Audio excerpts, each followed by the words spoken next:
Kelly Coppola was known for building perfection, until the night her own blueprint became the map to her murder. Detective Laura Hensley would soon uncover that behind Kelly's flawless designs lay a rival architect, James Becker, whose obsession with control turned art into a weapon and transformed a masterpiece into a meticulously planned crime. Kelly Coppola's world was built on structure, precision, and control. Every wall she designed, every line she drew on a blueprint reflected her disciplined mind. At 33, she was a respected architect in Portland, Oregon, known for her flawless attention to detail. Her colleagues often said Kelly could look at an unfinished structure and immediately spot a misalignment from 20 feet away. Her latest project, an eco-friendly luxury home bordering Forest Park, had already caught the eye of national magazines. To her clients and friends, Kelly seemed unstoppable, a woman whose life followed a perfect plan. But perfection, as it turned out, was the first crack in her foundation that on the evening of September 19th, Kelly stayed late at her office, finalizing the finishing touches on a client proposal. The security cameras captured her leaving the building at 8:47 p.m., holding a silver blueprint tube under her arm. She smiled briefly at the night guard as she exited into the dimly lit parking lot. The streets were quiet, the air heavy with autumn chill. Kelly's car was parked under a flickering street lamp, its light forming long shadows across the asphalt. She unlocked the door, placed her things inside, and drove off into the night. The next morning, her assistant, Chloe, noticed Kelly hadn't arrived for an important meeting. Calls went unanswered, messages unread. At first, Chloe assumed Kelly had overslept or taken a personal day. But as hours passed, concern turned into fear. By evening, Chloe called the police to report her missing. That night, a patrol officer found Kelly's car near the construction site of her latest project. The driver's door was slightly open, the keys still in the ignition. Inside were her purse, phone, and a half-empty cup of coffee resting in the holder. Nothing was stolen, nothing broken. It looked as though she had simply stepped out and vanished. Search teams combed through the surrounding woods. The area was rugged, full of half-built structures, trenches, and mounds of gravel. On the third day, a hiker noticed an unusual pile of debris behind an unfinished wall, a stack of cracked cement slabs arranged too neatly to be random. When investigators removed the top layers, they found Kelly's body underneath. Her skull was fractured, and there were marks on her wrists, as though she'd been restrained. Her arms lay perfectly aligned by her sides, and her head was turned slightly toward a wall where a single blueprint had been pinned with a nail. The scene was chilling in its precision. The blueprint wasn't of the building under construction. It depicted a small rectangular room with detailed measurements and lines drawn in red ink. Investigators realized that the layout matched the exact position of Kelly's body and the surrounding debris. It was as if the killer had drawn her death before carrying it out. The discovery sent shockwaves through the community. News outlets quickly labeled the case the blueprint murder. Detectives struggled to understand what kind of person would plan such a killing with architectural accuracy. The crime scene offered no clear motive, no signs of robbery or assault. Whoever had done this had wanted control, symmetry, and symbolism. Detective Laura Hensley, a 20-year veteran known for her sharp instincts, was assigned to the case. To her, the scene spoke of obsession. Someone had turned architecture, a craft of design and logic, into a language of murder. The red markings on the blueprint hinted at something personal, deliberate, almost artistic. As the forensic team packed up the evidence, one detail stood out. On the blueprint pinned to the wall, a faint signature had been scratched out beneath a layer of dust. Only the first letter was visible, a J. It wasn't Kelly's handwriting. Whoever left it behind had wanted to hide their identity, but not completely. Like an artist signing their work, the killer had left a trace, enough to tease, enough to be found. And so began the investigation into Kelly Coppola's carefully constructed life, a life designed with precision, and ended with the same. Detective Laura Hensley spent the next few days piecing together every detail of Kelly Coppola's life. Nothing about the young architect suggested chaos or enemies. Her records were spotless, her finances stable, and her relationships professional. Yet someone had orchestrated her death with careful planning, leaving a blueprint behind like a cruel signature. The red circles drawn on it weren't random. They seemed to highlight specific measurements, and when overlaid with the crime scene photos, they aligned perfectly with where Kelly's body was found. It was as if the killer had rehearsed the act. The first logical step was to examine Kelly's professional world. She had been involved in several high-profile projects, and jealousy ran deep in her field. Architects competed not just for clients, but for recognition, for their names to appear in magazines and on billboards. Laura met with Kelly's team at her firm, Coppola Designs. Among them, one name kept coming up: James Becker. He was Kelly's former mentor and one of the most respected architects in Portland. Years ago, Becker had hired Kelly as a junior designer, and together they had built some of the city's most admired structures. But their partnership ended abruptly. Kelly had left his firm to start her own, taking with her a wealthy client who chose her creative approach over Becker's rigid style. Rumors of resentment had circulated ever since. Becker's firm had suffered financially after Kelly's departure, and several colleagues mentioned that he often spoke of her with bitterness, saying she stole his legacy. It was a lead Laura couldn't ignore.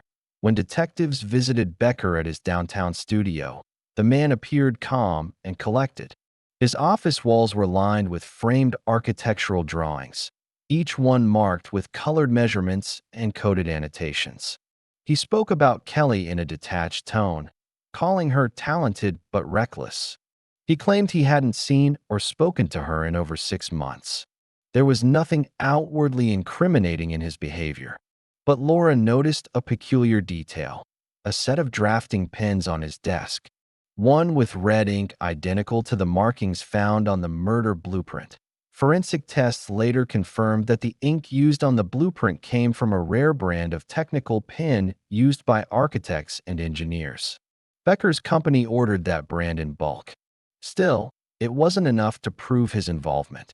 He had motive, access, and skill, but no physical evidence tied him directly to Kelly's murder. Meanwhile, another lead emerged from Kelly's construction site. A worker recalled seeing a car parked late at night near the unfinished structure a few days before the murder.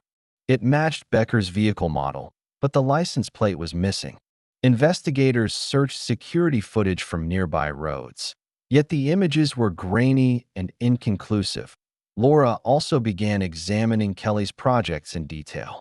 The last blueprint Kelly had worked on showed subtle digital tampering, small measurement errors corrected without authorization. The edits came from another login belonging to Simon Hall, Kelly's project manager. Simon was quiet, dependable, and had been with her for 3 years. He claimed the corrections were simple revisions requested by Kelly herself, but the timestamps didn't align.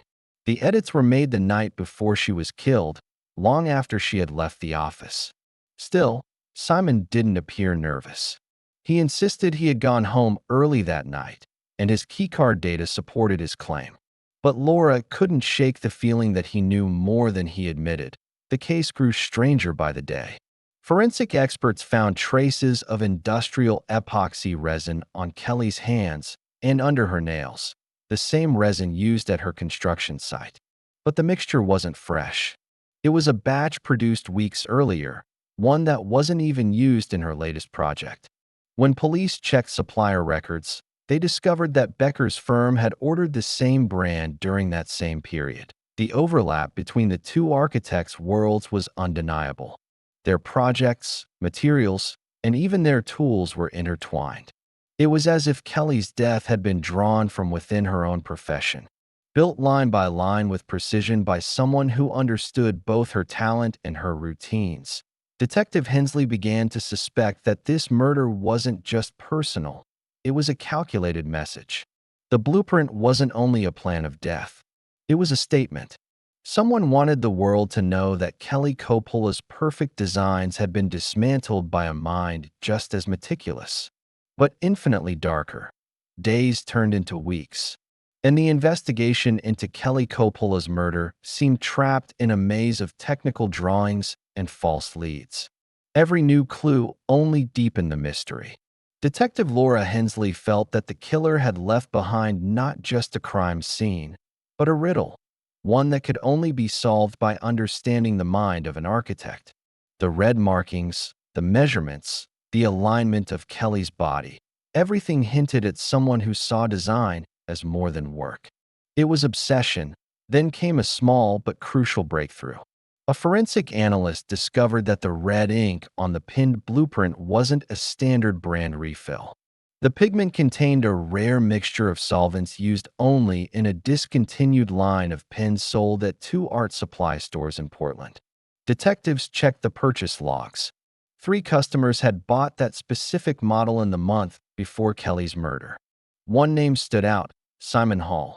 Simon, Kelly's project manager, had been helpful during initial questioning, cooperative even.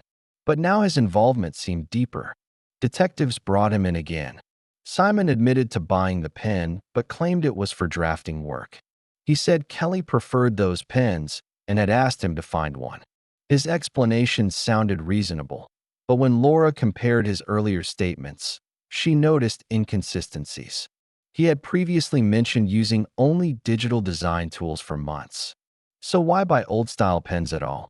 A background check revealed more troubling details. Years before joining Kelly's firm, Simon had been fired from a different architecture company for altering structural reports to hide material defects.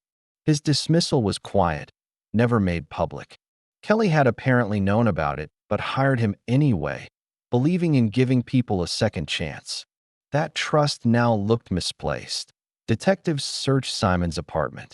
Inside, they found an entire wall covered in pinned blueprints, layouts of buildings, office spaces, and one that caught Laura's attention immediately: the exact floor plan of Kelly's office. Each blueprint was marked with faint red circles, highlighting doors, windows, and entry points. Even more unsettling was a smaller sketchbook found on his desk. Inside were rough diagrams labeled with phrases like sequence, placement, and completion.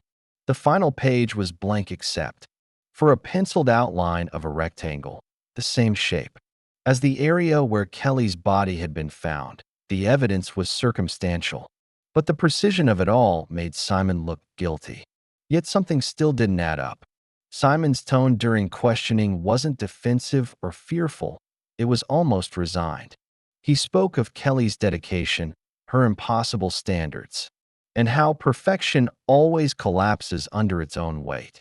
Laura couldn't tell if it was guilt or philosophy, but it unsettled her deeply. Before police could issue an arrest warrant, Simon vanished. He didn't show up for work, his phone was disconnected, and his apartment appeared hastily emptied. The only thing left behind was his car, found days later parked on a bridge outside the city. Inside was his wallet, his ID, and a short note that read, "It's all built on lies." The assumption was suicide, but no body was ever recovered from the river below. The disappearance sent the investigation spiraling again. Was Simon guilty and trying to escape justice? Or had someone silenced him the same way Kelly was silenced? The forensic team re-examined the blueprints from his apartment. One contained a faint watermark, an ownership tag embedded digitally by software. The name that appeared when decoded wasn't Simon Hall. It was James Becker. That revelation shifted everything. Becker had access to those digital files and could have planted evidence to frame Simon. It explained Simon's strange behavior and his cryptic note. If Becker had been manipulating designs and people with the same precision he used in his work, then Simon might have discovered something he shouldn't have. Detective Hensley felt the outlines of a far more complex picture emerging. The murder wasn't just about envy or rivalry. It was about control, authorship, and ownership of ideas. Someone had constructed this narrative like a blueprint, layer by layer, erasing names, changing details, making others look guilty. Kelly had built a life on design, but someone else had turned that same language into a weapon against her as the case entered its third month. The detectives realized the real killer might still be out there, following a plan more elaborate than anyone imagined. Months passed, and the blueprint murder had become a haunting memory for most of Portland. News coverage had slowed, the public had moved on, and Simon Hall's disappearance was officially declared a suicide. But Detective Laura Hensley couldn't let go. There were too many unanswered questions, especially the digital watermark on the blueprints that tied everything back to James Becker. The more she thought about it, the clearer it became that Becker had been manipulating the story from the start. She revisited the Coppola house, Kelly's final project. The building was now complete, renamed in her memory by the developers who wanted to honor her legacy. On the surface, it was beautiful, symmetrical lines, open glass walls, and sustainable materials throughout. Yet as Laura walked through it, she felt something deeply unsettling. The symmetry was too exact, the spaces too cold. It was as though the house itself was trying to speak. While examining the interior layout, she noticed something odd in the flooring design. The tiles formed subtle geometric patterns that matched the markings from the murder blueprint. It wasn't something visible to an untrained eye, but to someone who understood architecture, it was impossible to ignore. Each section of the pattern aligned with elements of Kelly's crime scene. The angle of her body, the spot where the blueprint was found, even the measurements from the police report. This was no coincidence. Laura requested the original design files from the city archives. The version Kelly had submitted before her death didn't include those patterns. Someone had edited the plans after she was gone. When digital analysts reviewed the files, they found hidden modification data, changes made 2 months after the murder under a login belonging to Simon Hall. But the timestamp showed the edits occurred after Simon's disappearance.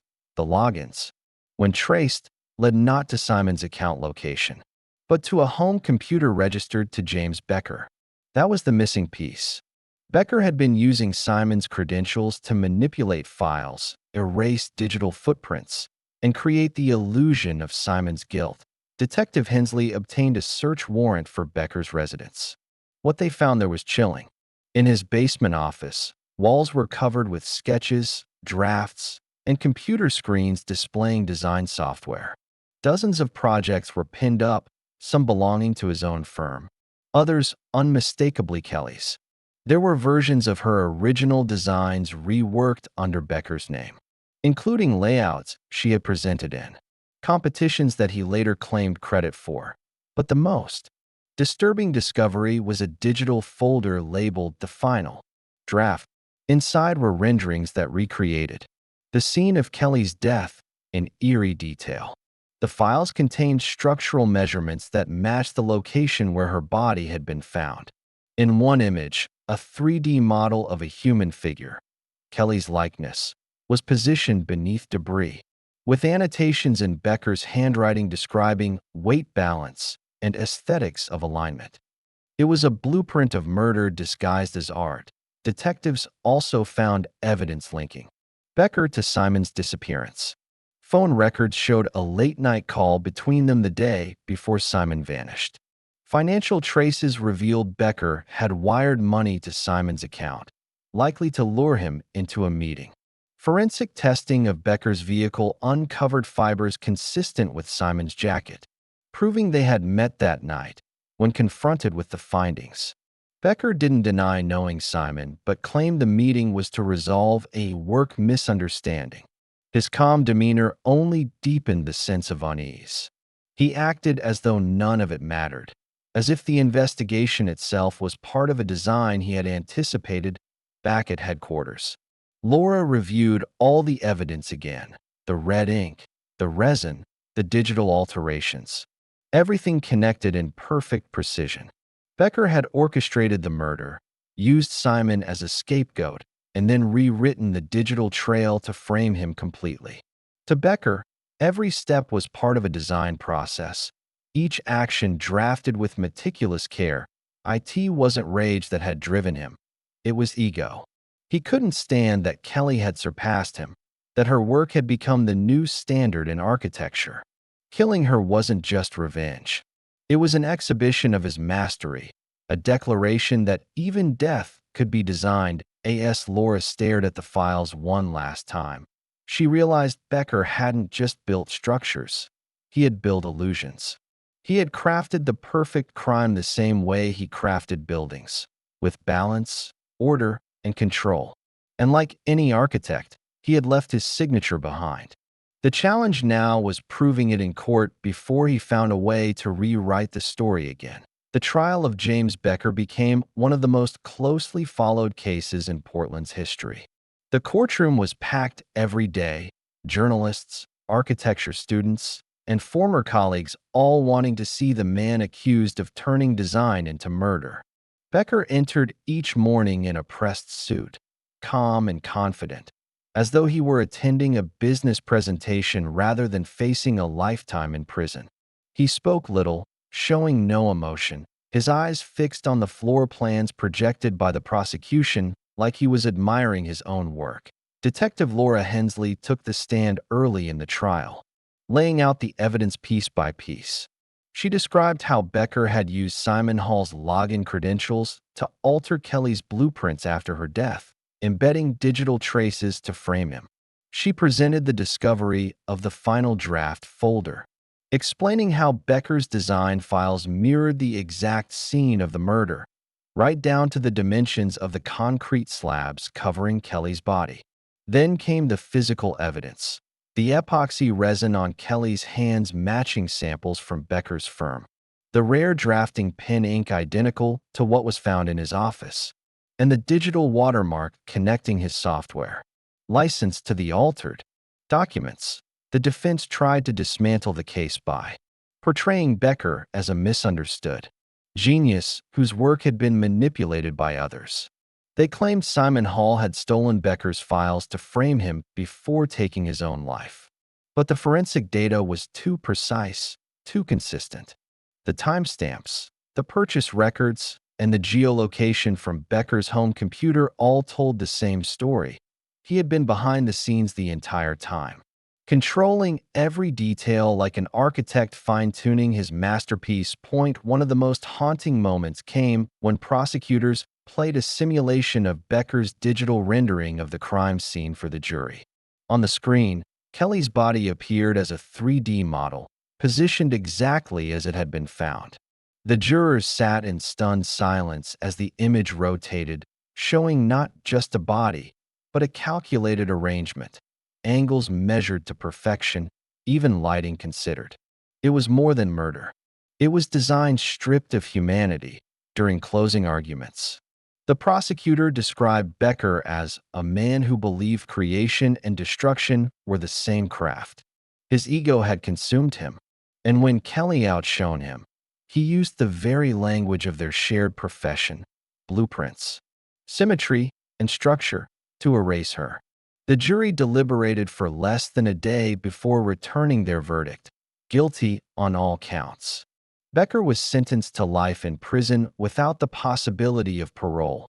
Even after his conviction, Becker remained composed.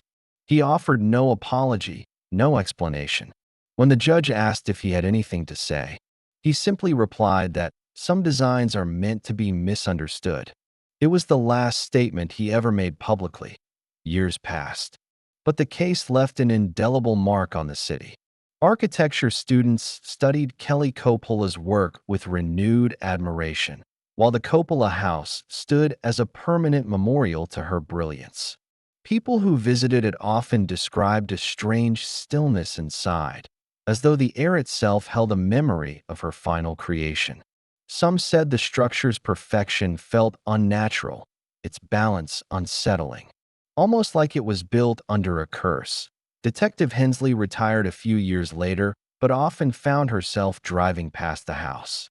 Each time she stopped, she noticed how sunlight hit the building differently, sometimes illuminating the walls like glass, sometimes casting harsh, angular shadows across the floor. The tiles that once mirrored the blueprint still lay untouched, preserved exactly as Kelly had designed them. And yet, every time Laura walked through, she felt as though Becker's presence lingered somewhere in the geometry.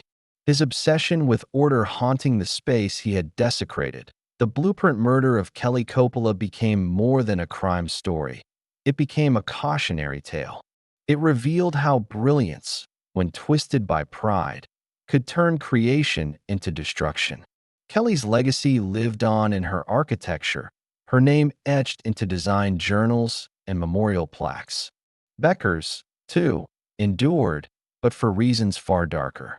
His greatest work had been the one that ended a life, a project drafted not in ink or concrete, but in cold calculation, and somewhere, deep inside the Coppola house, the perfect lines of her final design remained untouched, silent witnesses to the night when beauty and precision became instruments of death.